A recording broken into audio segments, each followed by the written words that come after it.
The idea was that the people who were coming out of college were not going to go immediately into buying a home in the suburbs the way their parents did. They were going to experiment. They were going to travel. They were going to live in different combinations of people. They were going to live in different ways, in different styles, sometimes just despite what their parents did. And they were right about that.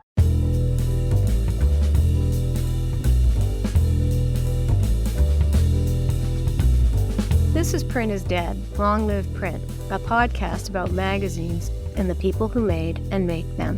I'm Deborah Bishop. I'm George Gendron. I'm Patrick Mitchell.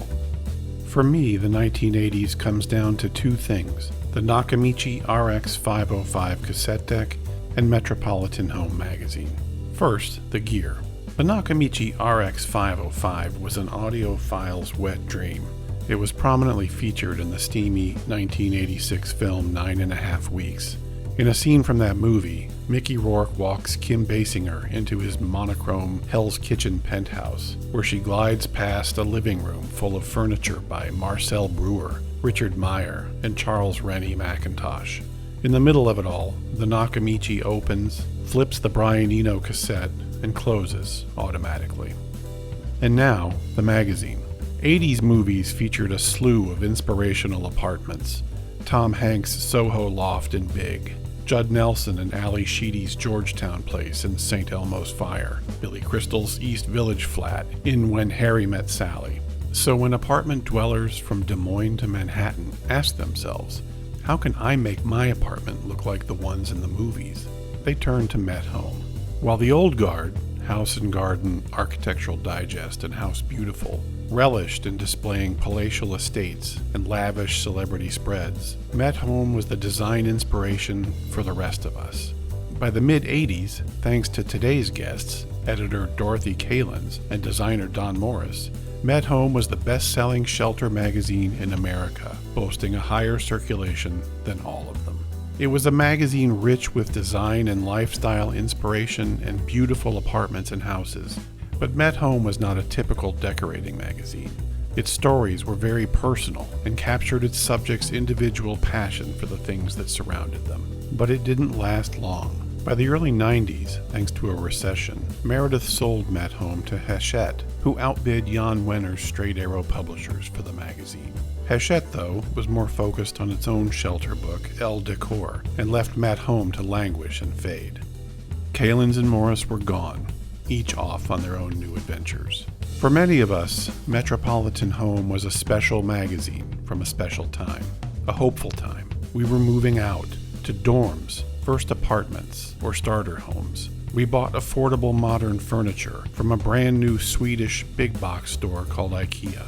We drank the new Coke while we played Donkey Kong on our Nintendos. We sang along with We Are the World. We watched Top Gun, the original, on our VCRs, and we paid an average of $375 a month for our rent. Met Home gave its intrepid readers permission to indulge themselves in creating their own home design, and, as Morris says, we helped expose people to a lot of design trends, but also gave them a sense of how they might be able to bring that into their own lives. I want to start by asking you guys a question that Pat Mitchell and I have speculated about, and we're wondering whether it's just our imagination or whether there's more than some truth to this, namely that something big was happening culturally in the U.S. in the late 70s and early 80s. So think of this as the apartment life, Metropolitan Home era. And something big had to do with these really profound changes that were taking place in how maybe baby boomers, I guess I'll use to describe who we were at the time, still are, how baby boomers viewed their homes. And that changed expectations, I think, about what people were looking for in a magazine. And we, being such incredible fans, in particular of Met Home, often attribute at least some of this to what you guys did at Metropolitan Home, taking a completely different approach to the home as it appeared in print. At the same time, some of the people that I grew up with at Inc. magazine, like Eagle at Crate and Barrel, often refer to this period, not that they had started Crate and Barrel, Siegel started it in 1964, but this was a period where all of a sudden Crate and Barrel started to really take off. To the extent that I know my Pottery Barn history, same thing was true there. Yeah. Part of this had to do with kind of accessible housewares, really well designed, maybe for the first time. But talk to us, before we get to the magazine, talk to us about what was going on in the zeitgeist that you guys were a part of and a leader of. Well, to give credit where it's due, the editors of Better Homes and Gardens and the publishers who were, Better Homes and Gardens was the biggest magazine in America, and it was published out of Des Moines, Iowa. A bunch of very professional but very conservative people were our bosses. The editor and publisher of Better Homes and Gardens kind of thought that perhaps the children of the Better Homes and Gardens readers would not be readers of BH&G. And you're right, it really is a baby boom idea. Our generation didn't want to live like our parents. I mean, the fact that we have turned out to be more like our parents than not is something else altogether. But there was a huge rebellion, and we were not them.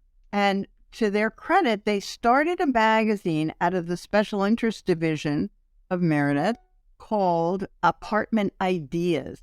They had a special interest magazine division that did things like gardening and build your patio on a weekend. And but there was a whole division of special interest publication. And so the seeds of Met Home were in a quarterly magazine called Apartment Ideas. And the idea was that the people who were coming out of college were not going to go immediately into buying a home in the suburbs the way their parents did. They were going to experiment. They were going to travel. They were going to live in different combinations of people. They were going to live in different ways, in different styles, sometimes just despite what their parents did. And they were right about that. So that magazine started sometime in the 60s, became a quarterly, then became a monthly, and then sometime in the 80s became Metropolitan Home, because it really was following this generation as it came out of school, established our first apartments, our first roommates, our first relationships, and et cetera, et cetera. You said when it was launched, it was called Apartment Ideas. Yes. And when did it change its name to Apartment Life? Somewhere in the late 70s. And then they recruit you, then you go to work there, right? Yeah. I was in New York, and then, yes, I did. Then I went to work there. And Dorothy founded Met Home. Yeah. So how did that magazine transform from Apartment Life to Met Home, and explain your role in it? And I'll give you. was that your idea, or did they come to you? They were smart enough to hire a group of social researchers called Yakelovich. It was Dan Yakalovich's company. Oh, yeah. They were really on the leading edge of this kind of generational surveys, study about behavioral attitudes and buying patterns and all of that. And it became really, really clear that there was, in fact, a baby boom, and that they were not going to behave the way their parents did. Their values were different, their MOs were different, their living arrangements were different. And the people at Meredith were smart enough to know that they needed a different magazine. And the reason it changed from Apartment Life to Metropolitan Home was that all the studies, there are lots and lots of studies. Meredith's a big company, and they did lots and lots of studies of their readers of these behavioral patterns. And it was very clear that these people were grouped around cities, the people who were attracted to apartment life. And they were, in fact, I mean, it's, when you look at it and you look at the map of Georgia in the recent election, it's all those blue counties. I mean, that's what happens. The people came to the cities all over the country. So that's where the Metropolitan name came from. And you became the editor-in-chief, the founding editor-in-chief at home. Mm-hmm. I was the editor of Apartment Life. Yeah. So go back to a point before you had launched that premier issue and tell us, what was the blueprint? What was the idea? What was the positioning behind this new magazine called Met Home that was growing out of Apartment Life? Well, first of all, the circulation of Apartment Life at the time we made the change was 800,000, which was a very, very large circulation for such a magazine. I mean, it wasn't the 6 million that Better Homes and Gardens was, but it was a very hefty size. The idea was, it was very much a marketing idea, was to take the creme de la creme of that readership around the most major cities, highest income, highest education, and realize that these people were living very differently and that their values were different. They bought different things. They wanted to design differently. They wanted to cook at home differently. They wanted to share their homes with all kinds of different people. It was not going to be Better Homes and Gardens lifestyle. So at that point, I remember going around the country with the first issue of Met Home saying, it's not the Pepsi generation, it's the San Pellegrino or the Perrier generation. It was the Perrier generation. It was those subtle ideas of what we were drawn toward. And we thought we were just everything. Yes, every young cohort thinks that, right? That they're the hippest, smartest, chicest, whatever. But basically, we wanted to talk to them where they lived, and we did not want to talk to our readers in a dictatorial way. We wanted to talk to them in a journalistic way. And that was the editorial positioning of Met Home. That's a great line. It's not the Pepsi generation, it's the Pellegrino generation, which you could argue was a tagline for how you spent much of the rest of your professional life, right? Because it wasn't just about home, it was about gardening, it was about food, cooking. Mm-hmm. So how did you and Don meet, and what was Don's role at Met Home in these very early days? Tell my quick version of it. At that point, I had an office in Des Moines and in New York. I was going back and forth, and we had much of the art department. There was an art department in New York, but not the definitive production of the magazine. And it was time to make the switch to be a New York-based magazine. And we had a very nice man who was an art director who wanted to go off and become a photographer again, right? Isn't that what happened? Yeah. We were talking earlier about New York Magazine and how all of our collective experience with New York Magazine shaped us. And so it was one of the first things that I did after my first job at Fairchild. But after that, I was a contributing editor at the very early New York Magazine, and I got to work directly with Milton and Clay. And I was really influenced by the energy and the chutzpah and the point of view. They had journalism first. The look of the magazine really mattered. Every detail about it mattered. It all added up to something that nobody had really seen before. So fast forward, we were looking for an art director. I opened an issue of New York Magazine and I saw a layout of objects. I don't even remember whether they were chairs or gifts or whatever, but they were put on the page with such verve and intelligence and charm. And our magazine covered a lot of objects, chairs, sofas, cups, saucers, pitchers, whatever. And I just wanted that energy. So I literally said to the art director who was about to become a photographer, find that person who did that. It's rare when you can trace it to that exact thing, but that's what happened. And we're assuming here that that layout was done by Don Morris. Well, I couldn't find the guy that did it, but I stepped in. Nice move, man. Yeah, New York Magazine was just an incredible experience for me. I had just recently graduated from Parsons, and a friend of mine who was working there was moving on to his illustration career and asked if I wanted to do what was the lowliest job in the art department, running the staff machine. And it was like walking into an improvised sitcom. You know, just incredible characters, incredible energy, so many different paths crisscrossing. The non sequiturs floating around were just so funny and so full of smart minds that I was just taken. I always thought I'd be there about 2 weeks. A division, something that you and I always maintained. There was never a division between words and pictures. Never. It was always the pages. It was always the message. It's how you got the energy out to the reader. When we were talking a few days ago, I was mentioning my time there as a very young kid in 73, 74, 75, and that was my first job. And so I grew up, unfortunately, with the expectation and understanding that, well, that's the way all magazines worked. Yeah. That's the way all editors and designers collaborate. And then I left New York and found out. So Roger Black had just taken over at the time at New York, and I'm running the stat machine and thinking that I was only going to be there for a little while. I was always asking questions and seeing if anybody needed anything, and I just couldn't believe I was there. I was so excited about being there that I think I had this smile plastered on my face the whole time. And about 4 months in, Roger Black came in and he kind of moved through the art department like the furniture was going to stop him. It was just like this force going through and talking as he went, and always very entertaining. And he asked me if I wanted to go out to lunch with him. I went out for my first business lunch, had my first sushi, and he's telling these amazing stories. And at the end of the lunch, he said, "I love your enthusiasm. I love that you have an interest in all this. You have great ideas. I'm going to make you assistant art director." So I came back. Had you done layouts before? No. You're a nice guy. You're adorable. I'll make you assistant art director.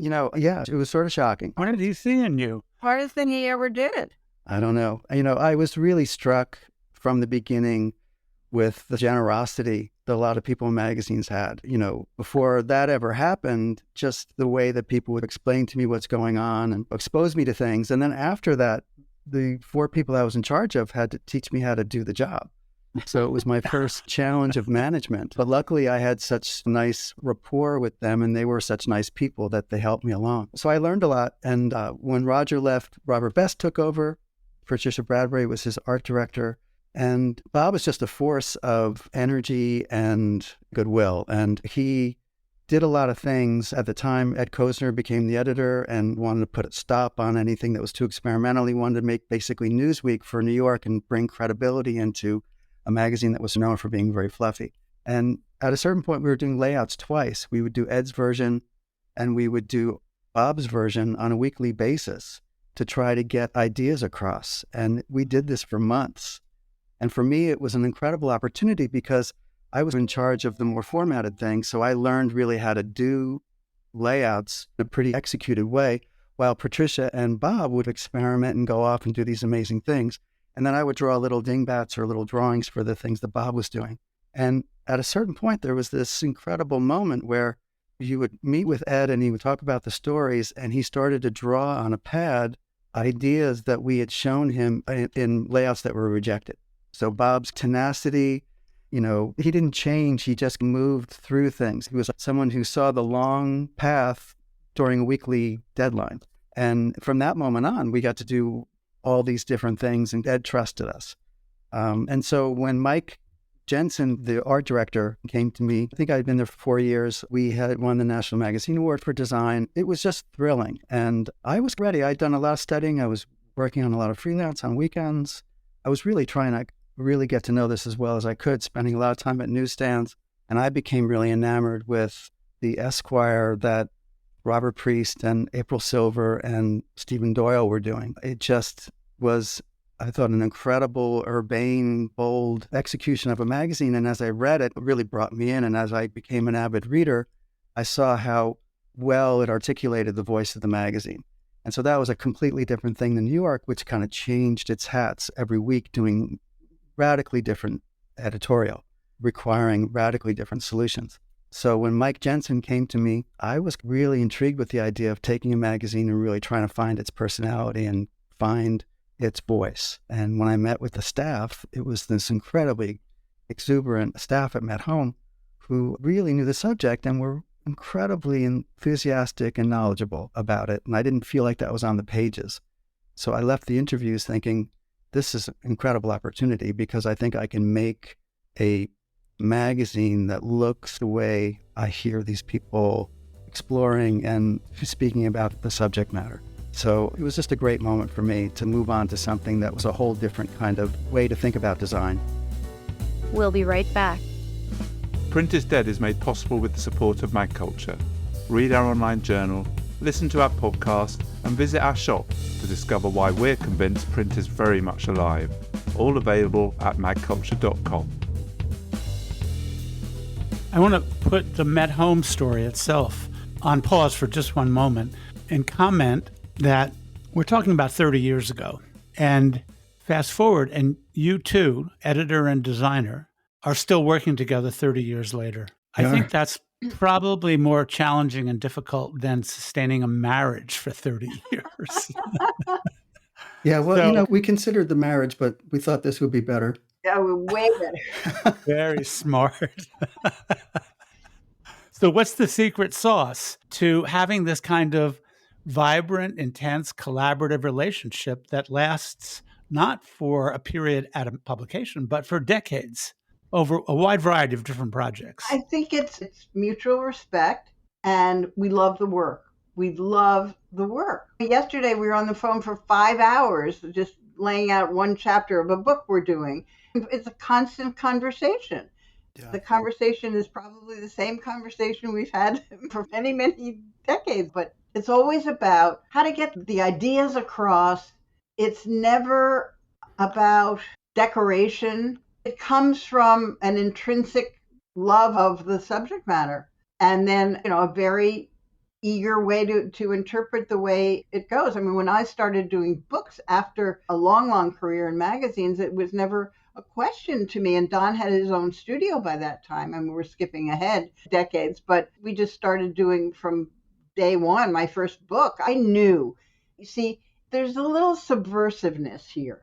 It's not just ego. I just knew that we know how to tell stories. And when I started doing books after I left my last magazine job, I thought books are so stupid. They are done by 16 different people who are not talking to each other. You have the person who's the writer, and then you have the person who's the photographer, and then you have the person who's the designer, and then you have the person who's the production manager, and nobody makes something that's a whole. And I said to myself, if I'm really lucky, I'll be able to do books the way we've done magazines, which is a totally collaborative way. So on every book we've ever produced, we have an agreement, and we are lucky enough to find a good agent who was able to sell this, that we deliver finished files. Just like a magazine goes off to the printer, our book is finished. Now, fortunately, we rely on a copy editor at the publisher, and believe me, I love copy editors, and publishers do certainly add value. They get the right paper, and they make sure the binding is right, and they can produce the cover, and they sell it maybe sometimes, but we really do books the way we've done magazines. Okay, Don, what's your version of that relationship? Well, to go back to the beginning, when I was hired to redesign the magazine, that was always part of the brief. And so that meant that I could begin experimenting and begin talking with the staff and looking at the competition, looking at what we wanted to do. And 4 months later, Met Home had great parties.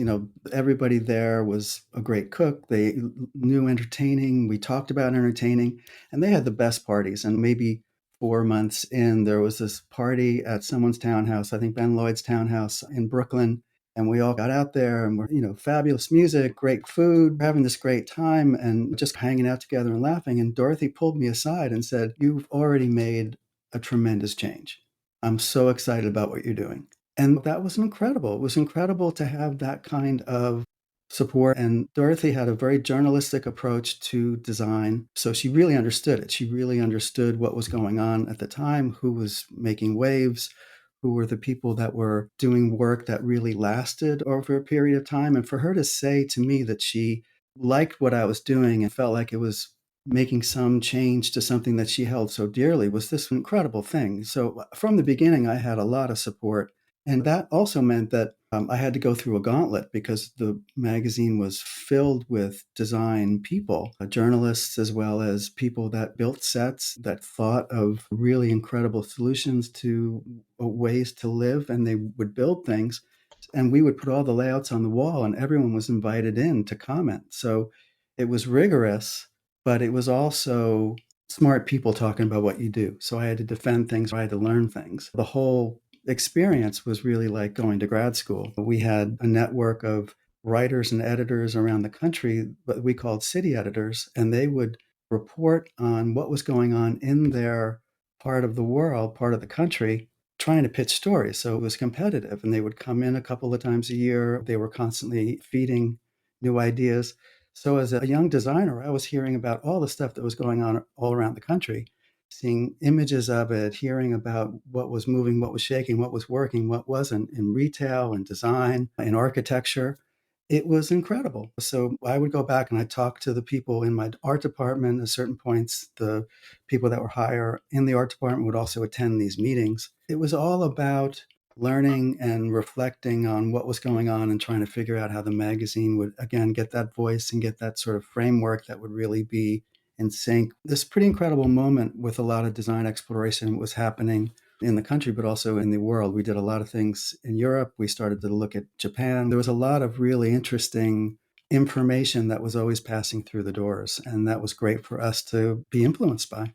Don, you mentioned the network, and I'm curious about that, perhaps because I was myself in New York and a New Yorker, and I was an avid reader of Apartment Life.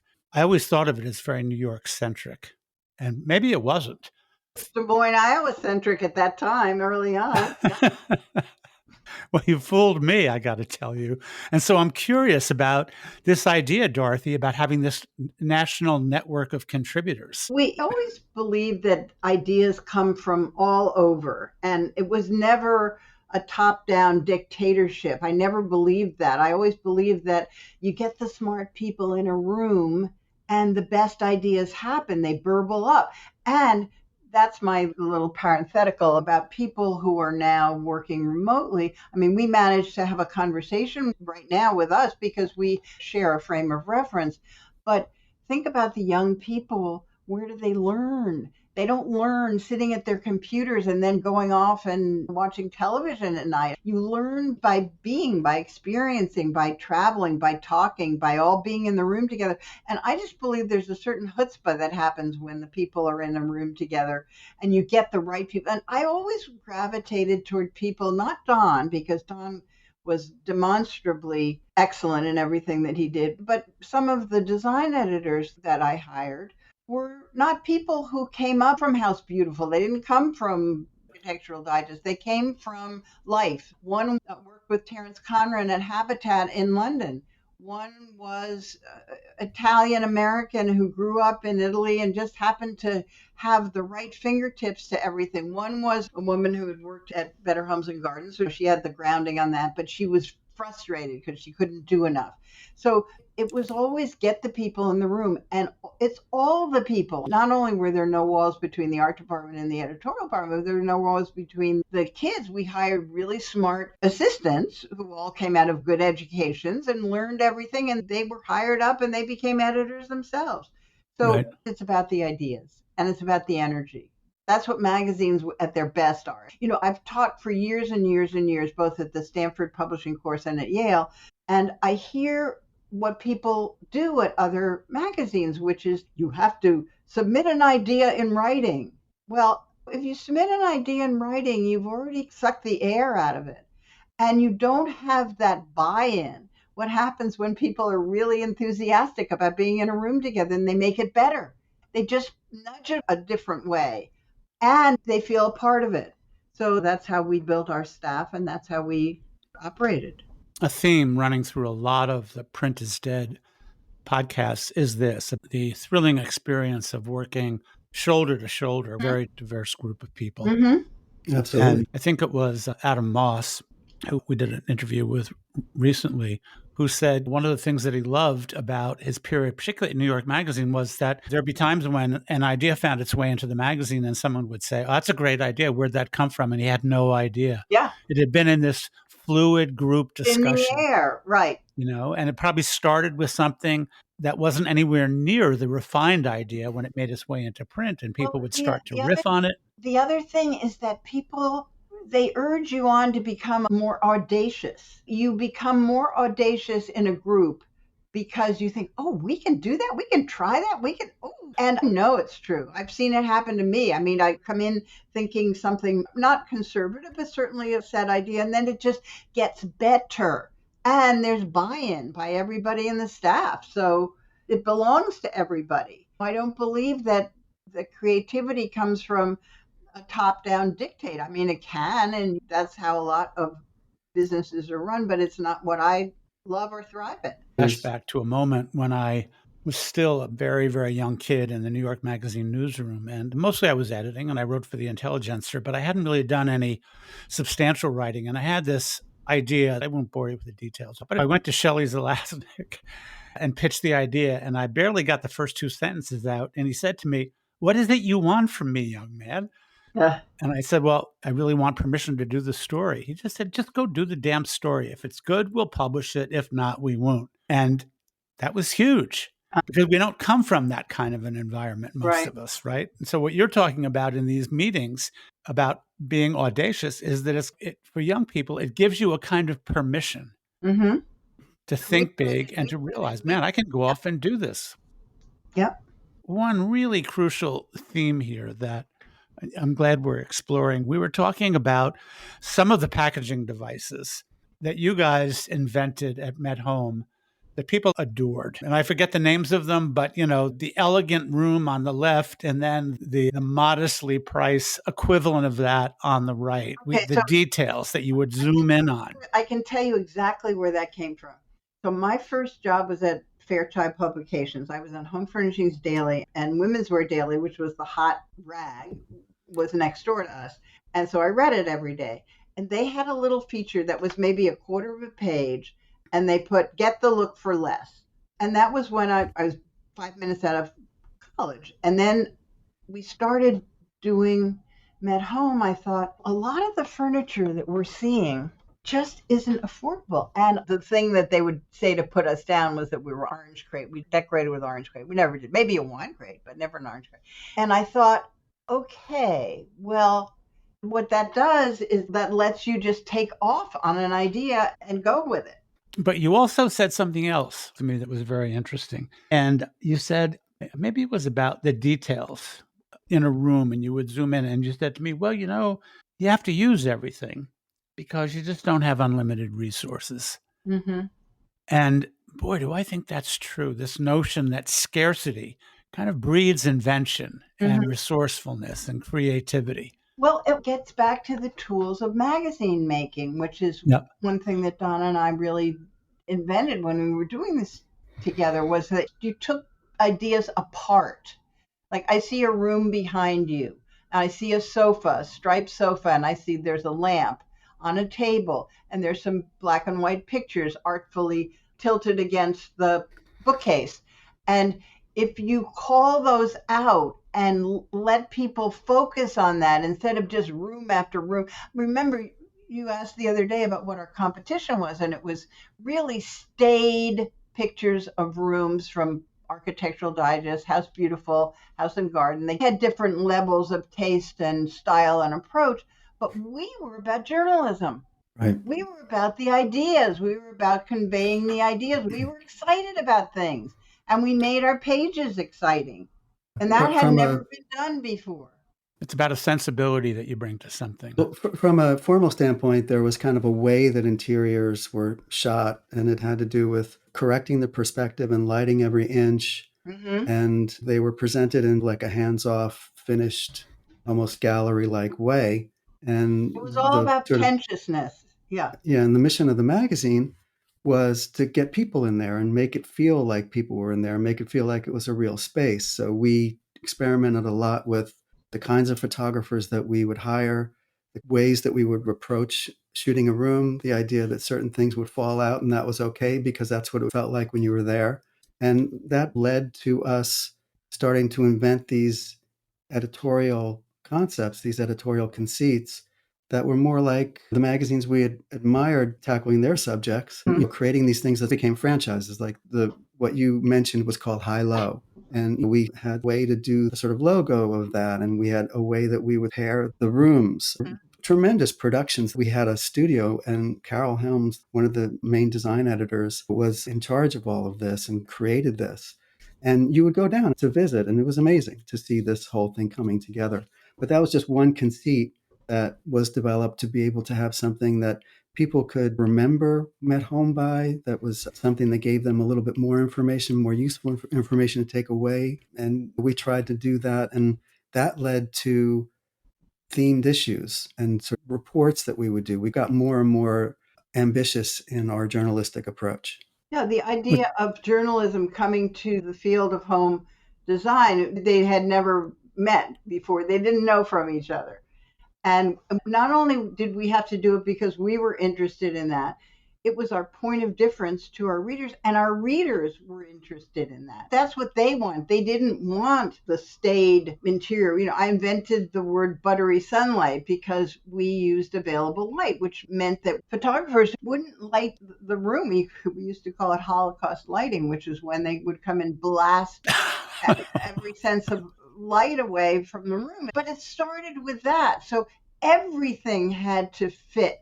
That you could be playful with where you put captions, and you could play with the language of design. You could play with the language of home, because we wanted it to be about personality. We didn't want it to be just about pretension. We'll be right back. Print is Dead is made possible by the support of the Society of Publication Designers. The SPD powers the future of visual storytelling, setting the standard for editorial excellence and shaping the future of visual culture. For more information, visit spd.org.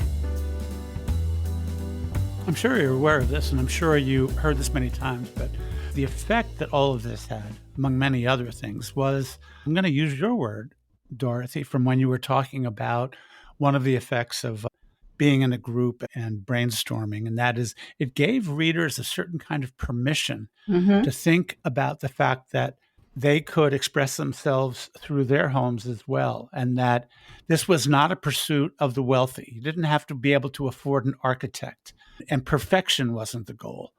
These homes looked lived in. They looked like places that would be fun to entertain in, to cook in, have friends over. There was a kind of invitation. At the same time, we did cover who we thought were the most influential architects in the world, Sure. designers, because the ones that we gravitated to and the ones who we featured were people who wanted life in their rooms, in their houses, in their homes. They wanted energy and warmth and human interaction. They didn't want the kind of sealed off protectiveness that a slipcover gave you that you wouldn't dare touch.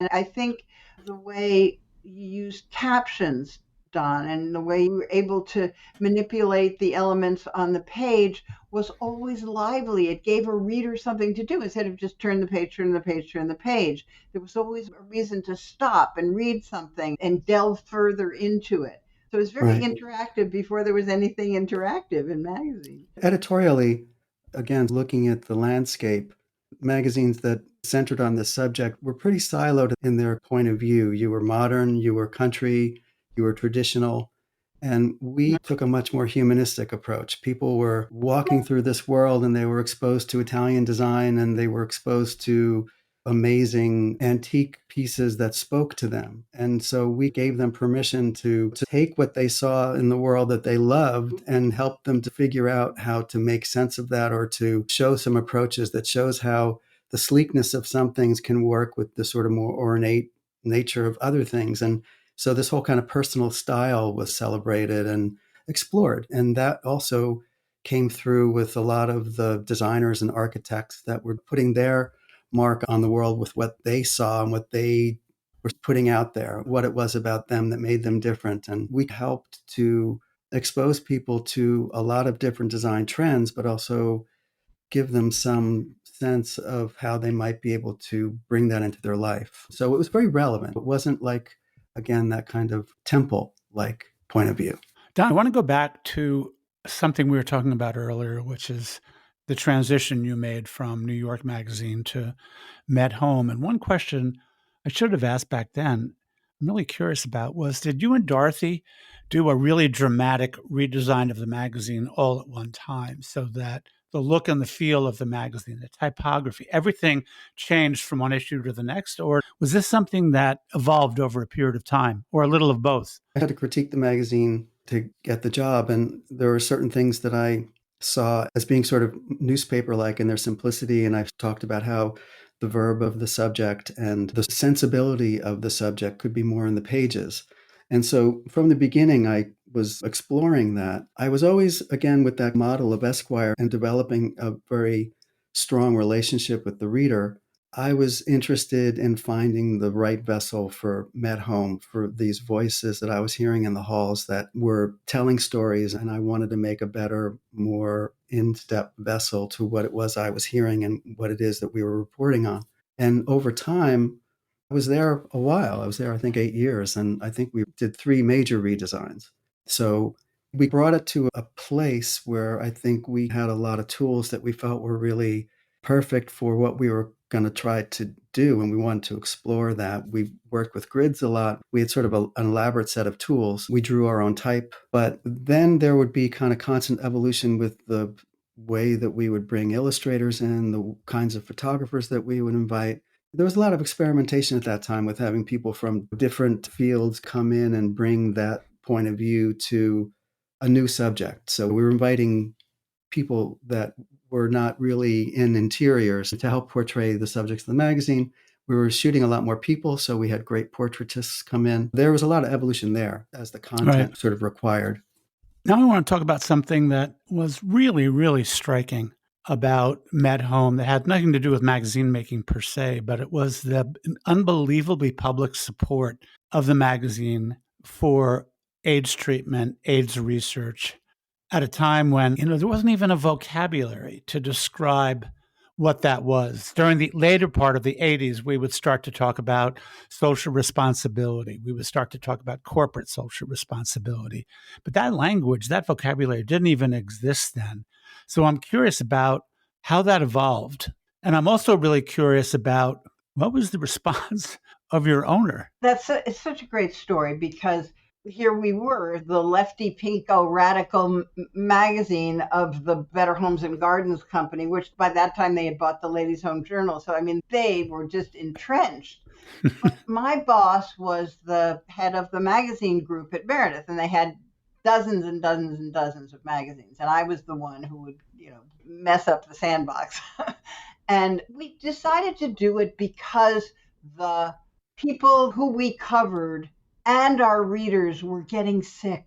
And it was very early on in this process, so early that when we actually decided to do a dinner and a gala to raise money, I called the director of the Museum of Natural History and they said, well, sorry, AIDS is not an approved disease. We can't let you rent the hall. And I had a conversation with somebody at Canada Dry who said, we don't know how this disease is spread, so we can't support you because you might be able to do it by sharing cans. Those are 2 examples of how resistant.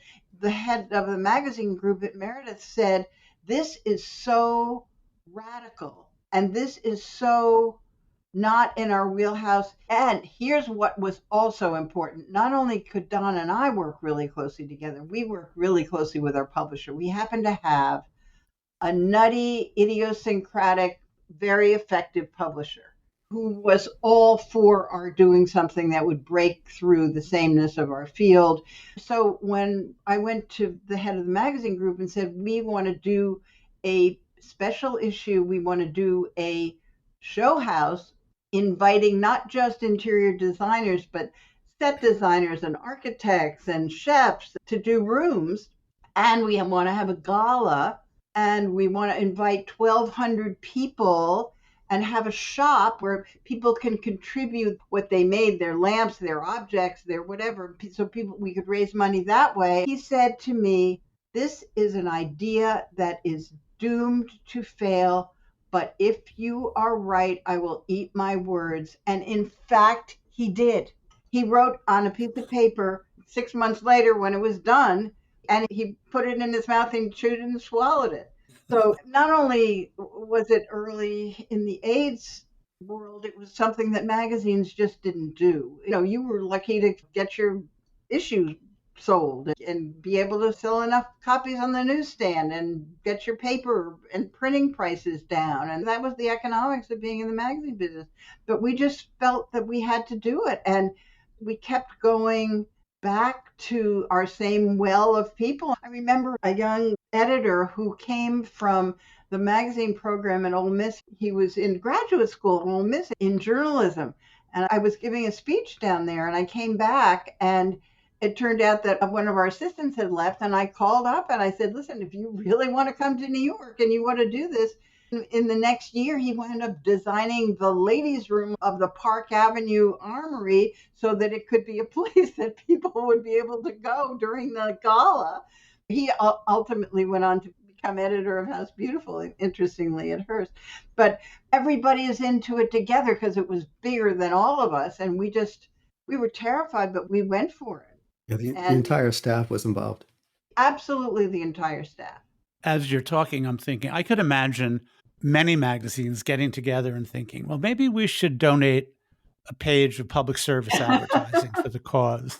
So my response is, Dorothy, I think you had to think bigger at the time. That was huge. We had to be a little bit nuts, but we were so terrified, George. Really, we were terrified because this was the early stages of AIDS, and we saw it happen among the gay population that were the designers and our readers who were important to us. And it was just, we were very close to it very early on.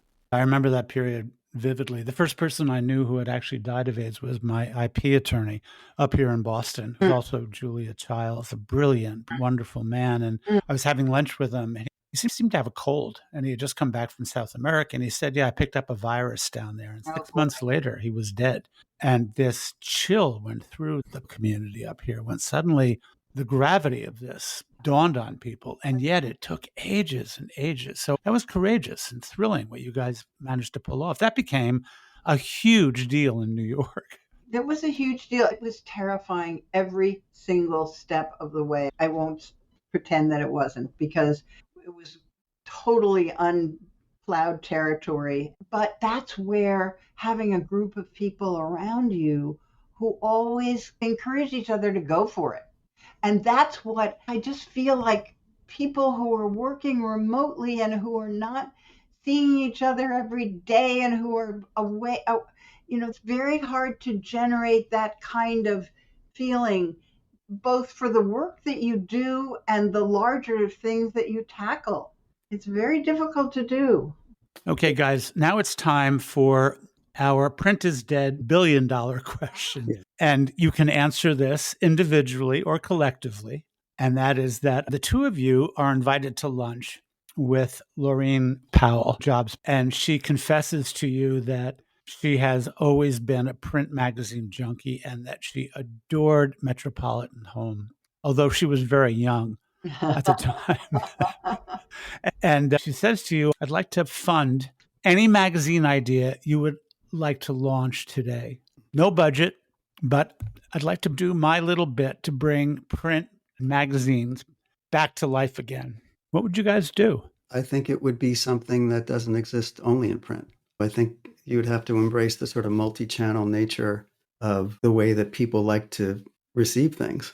So I think, come up with a whole strategy that kind of gets a wide enough audience to matter. Subject-wise, I think it's past.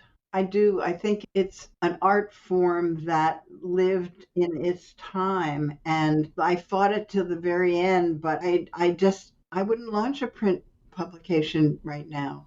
Because it's not financially viable? Keep in mind, Laureen doesn't care about that. It's not that.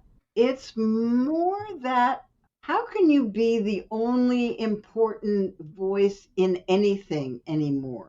I mean, my last magazine job was the executive editor of Newsweek, and I remember running into Michael Wolff in the park, the writer Michael Wolff, who went on to write 3 books about Trump in his first 3 years. And he said, I'll bet you $10 million that Newsweek is not around in 5 years. I said, oh, Michael, don't be ridiculous. I don't know. I just believe that we were so lucky to have had the years with magazines that we had. We love doing the books that we do, and those are great. I would say go spend it on the children at the border and make sure they have some kind of life. Laureen, that's what I would have her do with her money. I'm going to sound really callous now because I was about to say that when you get the call from Laureen, say to her you'll get back to her, and Pat and I will come up with a bunch of ideas for the two of you that we would love to see you.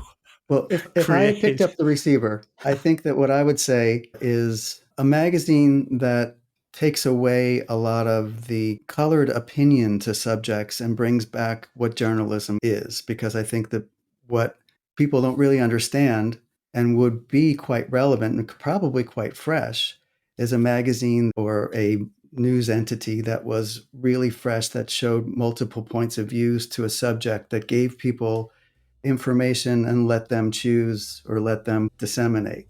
But really, like the early days of television, where if you had a certain amount of news that was required for you to be able to broadcast, you had to show opposing views. You had to show a couple of views. And I think anything that we could produce now that put different points of view in one place for people to digest and get a little bit more of a balance that they then had to come away and make their own opinion about would be incredibly useful. To just do something to crack the siloed nature of all these conversations. Kalins and Morris' almost 40-year collaboration continues to this day. For more information on Dorothy Kalins, visit dorothykalins.com. And for more information on Don Morris, visit dmdnyc.com. If you'd like to connect more deeply with our guests, be sure to visit our website, where we have complete transcripts of all our interviews, along with portfolios, archival photos, links, and other great information. Visit longliveprint.co/interviews for more. In other news, we've got swag. Yep, you can get Print is Dead merch on our site at longliveprint.co/shop. All purchases go directly to supporting the podcast. Check back often. We're adding new stuff all the time. And finally, make sure you subscribe to our newsletter by using the form on our homepage. It's the best way to stay up to date on all of the Print is Dead news and to receive advance notice on the latest episodes. Your contributions are the lifeblood of this podcast. Here's how you can support us in this work. Number 1, become a sustaining patron by making a monthly donation. Or number 2, make a one-time donation in the amount that works best for you. Visit printisdead.co/support for more information. Print is Dead, Long Live Print is a production of Modus Operandi Design. For more information, visit our website, printisdead.co. Or if you're an optimist, longliveprint.co. Follow us on social media at printisdeadpod. Please give us a like and a review on your favorite podcast app. It really helps. Thanks very much for listening.